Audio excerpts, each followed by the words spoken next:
उपासक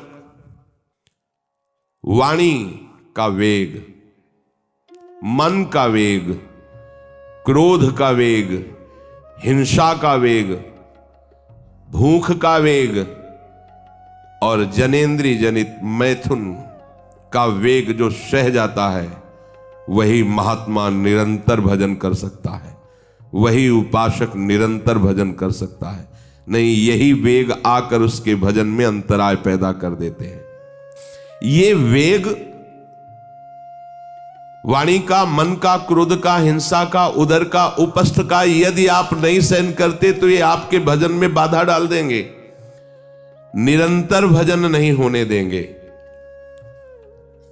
दूसरा, निरंतर भजन करने में जो प्रभु कह रहे हैं, आसित मत्परा, मेरे परायण होकर भजन करो। अब इन वेगों से बचकर के भजन में चलता है तो उसके अंदर एक बात आने लगती है, मैं अच्छा भजनानंदी हूं। जहां ये बात आई तहां वो दूसरों जो वैष्णव है, महतजन है, महात्मा जन है, वो टीका टिप्पणी करने लगता है उनकी। ये होता है, अपने में श्रेष्ठ भाव आने पर दूसरे साधकों की, वैष्णवों की, महापुरुषों की, महतजनों की वो टीका टिप्पणी करने लगता है। ऐसा क्यों, ऐसा, ऐसा क्यों, ऐसा। ये आपके भजन को ही रोक देगा। निरंतर भजन चलने की तो बात जाने तो भजन से ही विमुख कर देगी ये वृत्ति। ये 6 बातें संतों के प्रति नहीं करनी चाहिए। वो वेग सहो और ये बात भूलकर अपनी वाणी पे न लाओ। बास निरूपण, किसी भी संत महात्मा वैष्णव के विषय में ऐसा कहना, ये तो महलों में रहते हैं, या ये तो गांव में रहते हैं, ये तो इनको तो गंगा किनारे या स्मशान में कहीं खंडहर में रहना चाहिए, बाबा जी हैं ऐसे वैसे। वास निरूपण करना, तभी जब अहम जागृत होता है तो संतों के प्रति टीका टिप्पणी शुरू हो जाती है। वास निरूपण, किसी भी संत महात्मा वैष्णव के प्रति उसके वास के विषय में बोलना। दूसरा, ज्ञान निरूपण, किसी संत वैष्णव के प्रति ऐसा, ये पढ़े लिखे तो है नहीं, शास्त्रों का इनको ज्ञान तो है नहीं, वेश बना लिया, बस पेट भरण पोषण के लिए घूम रहे, कोई इनको ज्ञान तो है नहीं। क्या भजन करेंगे, क्या विचार करेंगे जब इनको पढ़े ही नहीं है, शास्त्रों का ज्ञान नहीं है, तो क्या ये भजन करेंगे। ज्ञान निरूपण। तीसरा, जाति निरूपण, अच्छा ये अमुक जाति के हैं, हाँ तब चाहे जितना बेस रख ले, नीच जाति का तो नीचे जाति का रहेगा ना। ऐसा महान अपराध, ऐसा सोचना, ऐसा बोलना, ऐसा देखना, ये महत अपराध है। और ये हम लोग ध्यान नहीं देते, फिसल जाते हैं। एक बार एक जगह महात्माओं की पंगत लगी हुई थी, तो उसमें एक महात्मा को पंगत लगवाने वाले में जो श्रेष्ठ थे, उन्होंने एक थप्पड़ मारा और निकालने लगे। वहां हमको भी सेवा दी गई थी, पत्तल उठाना और पोछा लगाना बाद में। तो परुषाई जब होती थी तो उस समय खड़े रहते थे। तत्काल गए, हमने कहा आपने क्यों थप्पड़ मारा? तो उन्होंने जाति निरूपण किया कि इस जाति का है, तुम नहीं जानते हो, और ये साधुओं की पंगत में बैठा है, उनका आचार्य परंपरा का तिलक लगाए हुए है और भेष धारण किए हुए है। आप आचार्य परंपरा की प्रधानता रखते हैं या जाति की प्रधानता रखते हैं? वो महात्मा अश्रु प्रवाह करने लगे कि क्या मेरे को भगवान का भजन करने का अधिकार नहीं है? क्या मेरे को भगवत प्रसाद पाने का अधिकार नहीं है? जब हमें गुरु ने वस्त्र दिया है, भेष दिया है, तो हम संतों की सभा में उन्हीं की आज्ञा से बैठे हैं। वैसे हम इस योग्य नहीं हैं, पर बैठे हैं। उनकी दैन्यता देखकर तत्काल उनको हृदय से लगाया और उनसे कहा कि दोबारा ऐसी गलती ना हो। ये क्या मर्यादा है वेश के ऊपर? और उनके चरण पकड़े, एक बार इनको क्षमा करके आप बैठ जाइए, आप प्रसाद पा लीजिए। उस समय भागवती का आवेश में बोले, उनकी सामर्थ्य नहीं हुई, दोबारा उनको वो प्रसाद पा के निकले। मन में ठान लिया कि झोला उठाओ और भागो यहां से। नहीं, जहां संत का अपमान हो वहां नहीं टिकना चाहिए। तो भूल हो जाती है। राजसूय यज्ञ में भगवान ब्रह्मा से लेकर के सब ईश्वर कोटि के महापुरुष पधारे थे, जिसमें स्वयं सर्वेश्वर भगवान श्री कृष्ण विराजमान थे। और उस पवित्रता का क्या वर्णन करना, जहां साक्षात धर्मराज विराजमान है वहां अपवित्रता का प्रवेश नहीं हो सकता। लेकिन यज्ञ की पूर्णता नहीं हुई थी। यज्ञ की पूर्णता सुपच वाल्मीकि के चरण धोकर रसोई में पवाने से हुई थी। स्वयं भगवान श्री कृष्ण चंद्रजू ने ऐसा आदेश किया था, जिन्होंने स्वयं गीता जी में कहा, चातुर्वर्णम मया सृष्टा गुण कर्म विभागशः। लेकिन यदि वो भगवद अनुरागी है तो चातुर्वर्णम मया सृष्टा का सिद्धांत नहीं लागू होगा। भगवान व्यास देव जी कह रहे, अहो वत्सो पचतो गरीयान यज्जिभ्यागे वर्तते नाम तुभ्यम। यदि राधा राधा कृष्ण कृष्ण जिभ्या से निकल रहा है, वो चांडाल भी है, तो उसका चरणामृत लेके पीना चाहिए। इसलिए हरिराम व्यास जी कहते हैं, व्यास मिठाई विप्र की तामे लागे आग, वृंदावन की स्वपच की जूठन खइए मांग। व्यास रसिक तेई बड़े ब्रजते अनत न जाए, वृंदावन की स्वपच लो जूठन मांगे खाएं। ये जाति निरूपण संत के प्रति करना महत अपराध है। और ये जब जाति का अभिमान बना हुआ है तो भगवत दासत्व का अभिमान कैसे आ सकता है? किसी भी मार्ग में हो, आगे चल करके सब लय हो जाता है। ये देहाभिमान के अंतर्गत आता है। देह ही तो जन्मी है जाति में, ये स्वरूपाभिमान थोड़ी है, ये देहाभिमान ही है। इसलिए वैष्णव के सबके एक ही गोत्र है, अच्युत गोत्र। अपने सब रसिकों के एक ही गोत्र है, हरिवंश गोत्र। अगर हम जाति पक्ष में चले जाएंगे तो भगवत पक्ष से हट जाएंगे। तहां जाति कुल नहीं विचार, कौन सुत्तम कौन गंवार, सार भजन हरिवंश को। और यारस मगन मिटे भवत्रास, सुनहु रसिक हरिवंश विलास, श्री हरिवंश गाय। कहीं भी प्रकट हुआ हो किसी भी कुल में, और वो जब आचार्य के शरणागत हो जाता है, आचार्य परंपरा से, तो अभेद हो जाता है। सुने प्रपन्न जेब है, अभद्र सर्व के गए, तिन्हें मिले प्रसन्न हुए, न जाति भेद मानिए न जाति भेद मानिए।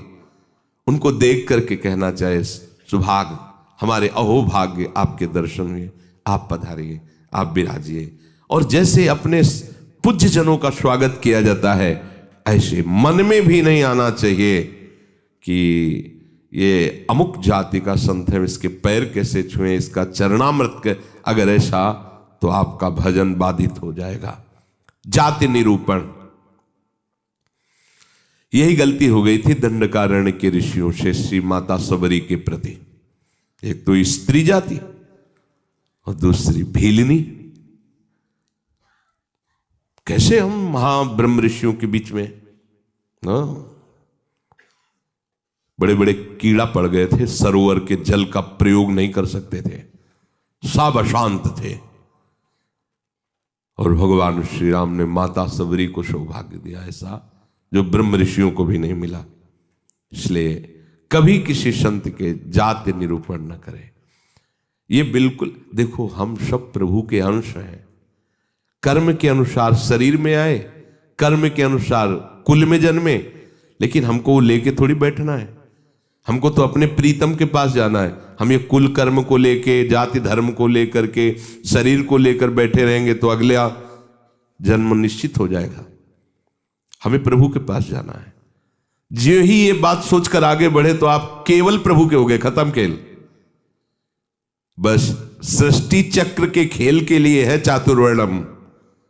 भगवत मार्ग में जे ही आरूढ़ हुए तो वो शरीर राग हटा, भगवत अंश हो। जितने ब्रह्मा जी पवित्र हैं उतने तुम्हारा स्वरूप पवित्र है। जो भगवान शंकर का स्वरूप है वही तुम्हारा स्वरूप है। स्वरूप में अंतर नहीं है, अंतर है देह में। स्वरूप तो सबका एक ही है, भगवत स्वरूप है, सब आत्म स्वरूप है। चौथा, वृत्ति निरूपण। किसी महात्मा को देख के कहना है ना हाथ में माला है, हमें खास तो भजनानंदी तो लगते नहीं, पड़े रहते हैं, इधर खाते उधर खाते, भंडारा खाते, डोलते हैं। बिल्कुल नहीं, तुम क्या जानो, क्या जानो कौन सी क्या वृत्ति है। एक भजन की ऐसी भी वृत्ति होती है जिसमें माला विक्षेप होता है, भजन में सहायक माला होता है, और एक भजन की ऐसी वृत्ति होती है जिसमें माला विक्षेप होता है। अगर कभी उत्साहपूर्वक ले भी लिया जाए तो 10-5 मिनट से ज्यादा नहीं चलेगा, और रख जाएगा। स्वाभाविक छाया हुआ है, अब वहां मन का चलाए तो विक्षेप पड़ रहा है, गिनती करे तो विक्षेप पड़ रहा है, चल रहा है। अब आप क्या जाने, आप माला देख के तो जान जाते हैं कि जप हो रहा है, लेकिन बैठे हैं, टहल रहे हैं, तो आपको लगा खाली टहल रहे हैं। नहीं, ऐसा नहीं। संतों को जानना बड़ा कठिन होता है। एक बार गुरु जी की सेवा में सुकुमारी शरण थे, जे ही लाडली कुंज में प्रवेश हुए तो महाराज जी का दुर्गंध आ रही। ऐसे देखा और कहा, वैष्णव अपराध करके आ रहे हो क्या? तो महाराज जी हम साबुन लगा के नहीं नहाते तो शायद शरीर से दुर्गंध। बोले वो दुर्गंध नहीं, ये वैष्णव अपराध की दुर्गंध है। गुरुदेव ने कहा, महाराज जी सावधान रहते हैं, कोई वैष्णव अपराध तो नहीं, हमें महसूस हो रही है। आप पहले वहीं खड़े रहिए, बताइए क्या वैष्णव अपराध किया है। भजन का क्या प्रभाव होता है, बहुत सूक्ष्म है, बहुत सूक्ष्म। महापुरुषों के हृदय से ही पता चलता है ना। प्रारंभ में था तो पंडित बाबा की वाणी पढ़ी तो तन्मयता एकदम पंडित बाबा में हुई। तो दूसरे दिन सेवा में गए तो उन्होंने कहा कि हमारे चिंतन में कृष्ण बलराम आए, तुम्हारे सिवा और किसी का यहाँ आना नहीं है। तो उनका हाँ महाराज जी, पंडित बाबा का चरित्र पढ़ रहे तो एकदम उसमें तन्मयता एकदम। बोले हाँ तभी आया चिंतन में। अब कितना सूक्ष्म, मतलब ये सबके समझ में की बात।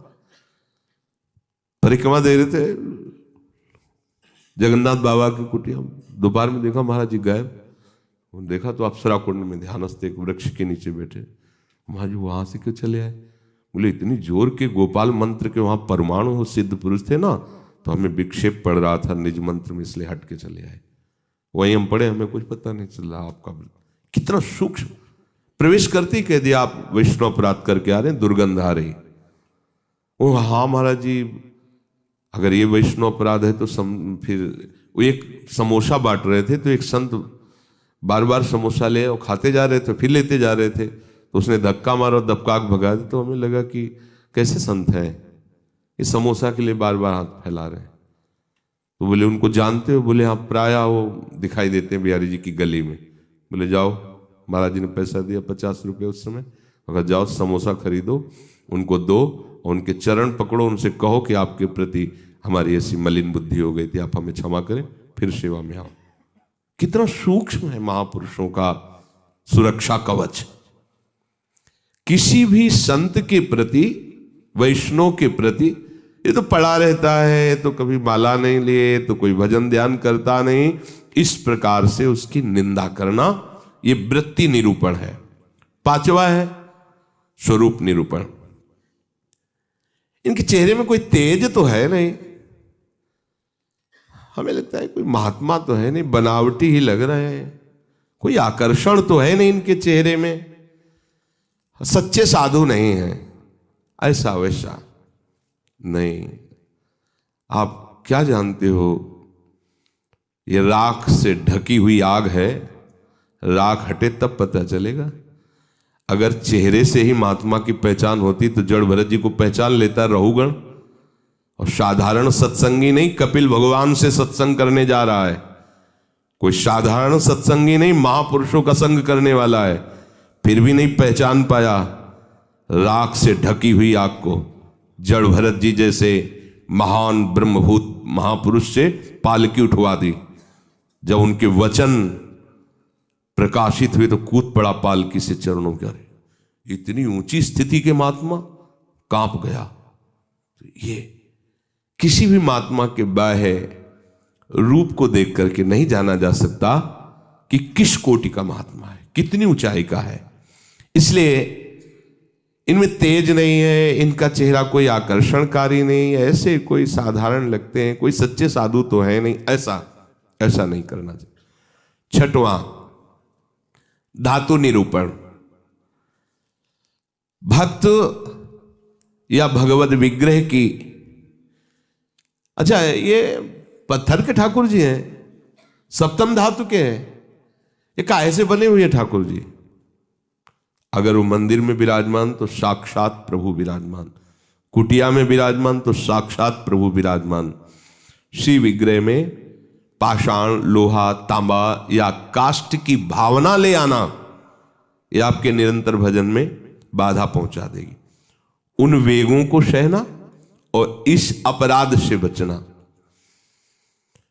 जो गुरु ने नाम दिया है, मंत्र दिया है, आराध्य देव का रूप दिया है, उसके सिवा सब माया है, वो अपने को चिंतन नहीं करना, केवल उतना ही चिंतन। ये बहुत कठिन बात है। प्रायः मनमानी भजन करने में ज्यादा अच्छा लगता है, और गुरु मंत्र और गुरु श्री मुख से जो दिया गया उपासना नाम है, पद्धति है, उसमें मन मरता है, इसलिए उसमें मन नहीं लगना चाहता। हम ये देखते हैं, प्रायः कई उपासकों से सुना है उनके हृदय की बात, जो गुरु प्रदत्त है उसमें नहीं लगेगा और मन माने लग जाएगा। मन ने स्वीकार कर लिया चितम केशवम राम नारायण, ये रटे हम उन्हीं गुरु से पूछ रहे हैं जिन्होंने मंत्र दिया है, नाम दिया, ये हम रटे, तो ये बुरी बात तो है नहीं। भगवान के नाम जपिए, पर बात नहीं बनेगी। जहां बात बननी है वहां मंत्र मूलम गुरु वाक्यम, जो गुरुदेव ने शब्द दिया है, नाम दिया है, मंत्र दिया है, बस होए अनन्य एक व्रत गाए, वही। चाहे जितना मन चंचल हो, जो ऐसी निष्ठा वाला होता है, देर नहीं लगता शांत होने में। पर जिनका है कि छलांग लगाना अच्छा लगता है, थोड़ी देर ये जपा, थोड़ी देर वो जपा, थोड़ी देर वो जपा, अरे भगवान का तो भजन करना है। अभी वो पद्धति को नहीं समझे, अभी रस मार्ग में बहुत दूरी है, अंतराय है। सभी कार्य करते हुए अपने स्वरूप में स्थित रहना। जैसे अपने लोगों का स्वरूप है सहचरी, तो जगने से लेकर शयन तक आपकी स्मृति में रहना चाहिए, मैं श्री जी की सहचरी हूं। भले अनुभव में नहीं आ रहा,